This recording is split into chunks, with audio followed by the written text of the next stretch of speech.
musibah itu bukan azab yang kemudian membuat kita itu seolah-olah dijauhi Tuhan atau dinista Tuhan. Ada banyak rahasia ketika kita menghadapi musibah. Dan hidup itu kan tidak linier. Tidak linier itu tidak ya serba hitam putih, tetapi penuh warna. Jadi, nah, kaum beriman tadi diuji keimanannya justru di saat musibah. Kalau di saat dapat nikmat itu bukan ujian namanya. Paling ujiannya nanti dia kuat enggak dengan nikmat itu. Lalu menjadi orang yang mentasyarufkan nikmat itu untuk kepentingan dirinya, orang lain, dan kebaikan dia. Nah, di saat musibah dia lulus enggak ya, keimanannya. Jangan merasa beriman kepada Allah sebelum dia diuji. Walanabluwannakum hatta na'lamal mujahidina minkum wasyabirina. Allah tidak akan muji engkau sampai kemudian terbukti engkau itu orang yang paling berjihad di jalan Allah dan paling bersabar. Nah, itu kan. Nah, kenapa? Karena musibah itu tidak terjadi tanpa kuasa Allah, tanpa rahman rahim Allah. Ma asaba min musibatin illa biidnillah. Musibah itu selalu ada dalam kuasa Allah. Nah, sekarang kita mau beriman atau tidak dengan musibah ini? Nah, cara mengimani musibah itu, satu, kita meyakini bahwa di balik musibah itu selalu ada rahasia Allah. Dan karena ada rahasia Allah, maka kita harus ikhtiar. Yang kedua, kita harus tawakal atau sabar. Kalau Mas Agus, Mas Farli, dan kita semua di mana-mana selalu berani mengatakan saya sabar, saya syukur di kala normal, tetapi di saat musibah inilah ujian kita. Gimana caranya? Satu, keimanan kita ini diuji apakah imannya ananiyah bin nafs, hanya egoisme diri, atau pada saat yang sama justru ananiyahnya kita itu terbukti, iman kita itu terbukti kita punya sifat ta'awun, berbagi untuk orang banyak. Contohnya, mungkin dan kita merasakan juga kalau kita tidak ke masjid, itu karena biasa ke masjid, tentu ada sesuatu yang hilang. Baik, di saat seperti ini karena memang demi mencegah darurat, kita ibadah di rumah.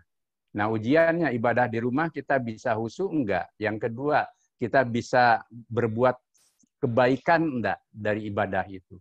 Karena ujian ibadah itu bukan hanya pada rukunnya, tetapi juga tahsinah, kebaikan dari ibadah itu.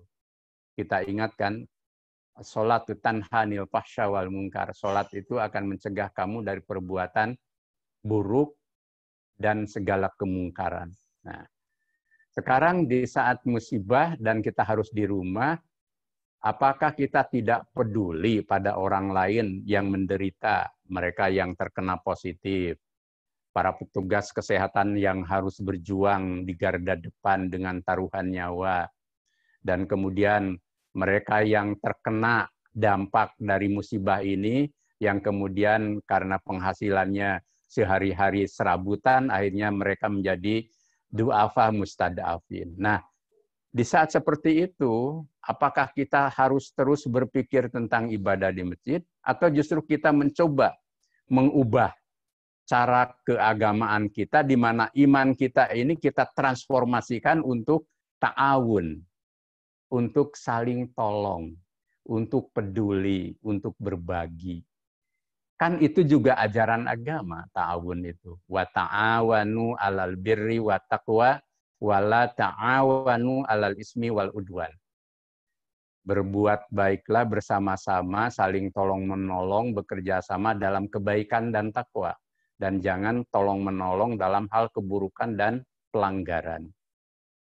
Jadi kalau sudah ada protokol pemerintah, himbauan dari Majelis Ulama, Muhammadiyah, dan Ormas Islam, serta organisasi keagamaan agar ibadah di rumah, agar tidak longgar dalam hal kita berhubungan di luar, dan lain sebagainya. Itu kan demi mencegah kedaruratan agar penularan tidak meluas. Nah, di saat seperti ini, kita mau nggak ta'awun, menahan diri. Dengan menahan diri saja itu sudah ta'awun itu. Tapi kalau memaksakan diri, akhirnya bermasalah. Di 1-2 tempat itu kan kemudian ada memaksakan diri, akhirnya ada penularan. Kita tidak menginginkan itu semua.